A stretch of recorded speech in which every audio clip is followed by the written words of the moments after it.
চলো বন্ধুরা দেখো খুব সুন্দর মাছটা করে ধুয়ে নিই প্রথম আগে। কি সুন্দর লাগছে দেখো বন্ধুরা, এটা আমাদের পুকুরের মাছ, আমাদের পুকুরের। দেখো কি সুন্দর কালার, টাটকা টাটকা পুকুর থেকে নিয়ে এসেছে, সকাল সকালে গিয়েছিল বন্ধুরা।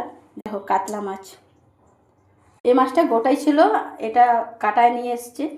ভাপা বানাবার জন্য প্রথম আমি নিয়ে নিলাম সরষা, এটা কালো সরষা সাদা সরষা আছে, তো কোনোতে খোসাটা ছাড়িয়ে নিচ্ছি। এখানে গ্রাইন্ডার জারে দিয়ে দিলাম, এখানে পোস্ত নিয়ে নিয়েছি বন্ধুরা। দেখো এবার সব পিষে নেবো।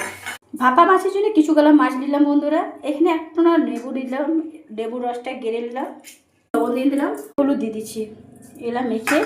আর আজকে একটু ডিফারেন্ট করে বানাবো, হালকা ভাজবো মাছটা। এখানে সরষা পোস্ত বাটাটা নিয়ে দিলাম, আদা একটুকু দিয়ে দিচ্ছি। চলো বন্ধুরা মাছটা এবার দিয়ে দিচ্ছি। দেখো মাছটা ভাজিনি কিন্তু বেশি, এরকম হালকা। চলো বন্ধুরা খুব সুন্দর করে এটাকে মেখে নিচ্ছি। থেকে লবণ দিয়ে দিচ্ছি, একটা সুন্দরের জন্য একটু কাশ্মীরি লঙ্কা গুঁড়ো দিয়েছি, অপর থেকে কাস্তুরি মেথি দিয়ে দিলাম, আর চিনি দিয়ে দিচ্ছি সামান্য। বন্ধুরা খুব সুন্দর করে এটাকে মিলিয়ে নিচ্ছি, খুব সুন্দর হয়ে গেছে।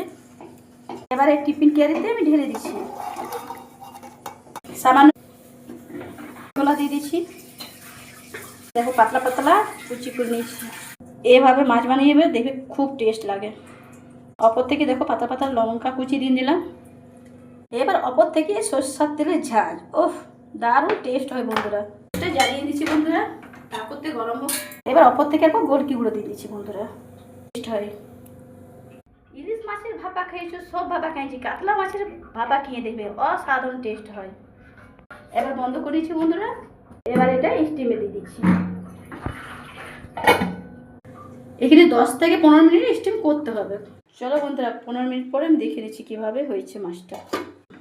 ওয়াও খুব সুন্দর হয়েছে, দেখো আর কি সুন্দর কালার এসেছে।